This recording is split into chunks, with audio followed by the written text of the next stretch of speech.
Il y a un jardin quand même un peu dessiné, il y a une cabane avec ce qu'il nous faut pour les plantes.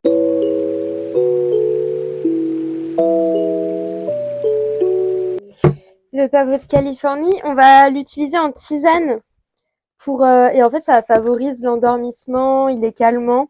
C'est plus une tisane du soir. Ça c'est l'hysope du coup.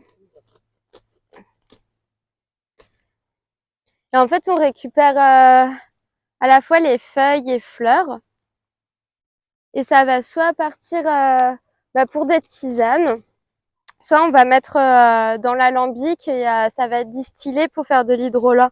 L'immortelle d'Italie aussi, et elle fait des fleurs jaunes. Et franchement, ça sent vraiment le curry, c'est super intéressant.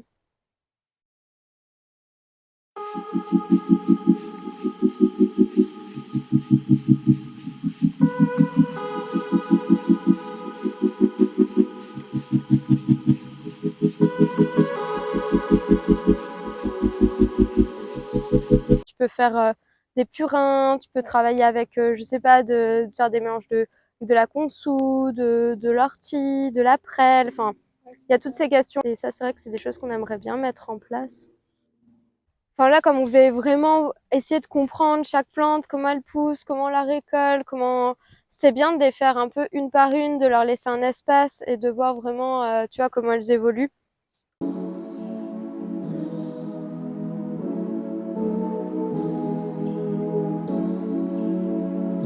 Là, on les met dans la tisane, on refait les règles. C'est un peu les classiques. Là, il y a toutes les graines du tournesol, j'aime trop. On a toujours l'écureuil. Ah.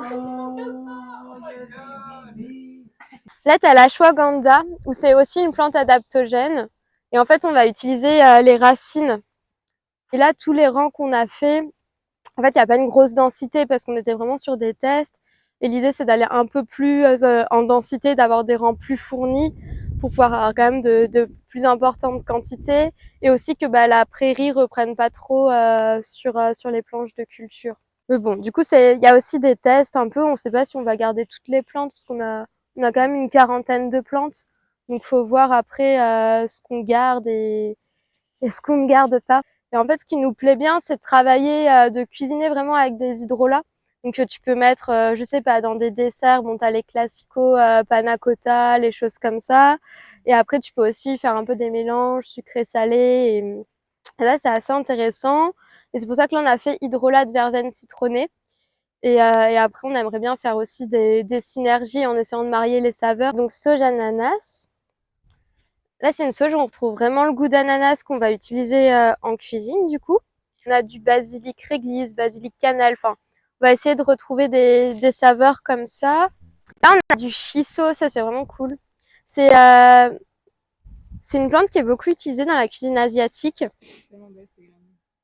Elle, c'est Agastache rugosa. Et en fait, on a une autre Agastache anisée. Essayer je sais pas, voir ce qu'on peut faire aussi un peu en sauce, enfin un peu alors ce côté exhausteur de goût sans des trucs nocifs. Un peu le côté saucisson sec, tu vois. et, euh, et du coup, on aimerait bien aussi faire des mélanges aromatiques avec pour se faire plaisir, quoi. Et apprécier les choses, mais voilà. Mais c'est trop cool aussi de découvrir tout ça. Et c'est vrai que tu dis les plantes, c'est vraiment tellement dingue. Enfin, franchement, autant sur le côté culinaire que sur le côté te soigner avec, enfin, en faire des teintures. Enfin, il y a de tout et c'est trop chouette. Enfin, tu regardes tout ce que tu peux faire, c'est trop bien. Je crois que ma plante préférée, c'est la verveine citronnée. C'est vraiment la plante de ma mamie. J'aime bien réitérer l'expérience vinaigre où tu retrouves le goût de la passion. Je trouve ça trop bien. Franchement, c'est trop chouette. Ça, c'est de l'échinacée. Et c'est une plante qui est super intéressante pour le système immunitaire. Et puis tous les autres ingrédients, on prend que des ingrédients vraiment de première qualité, bio. On essaye d'être dans toujours du français et si on peut du local. Et voilà.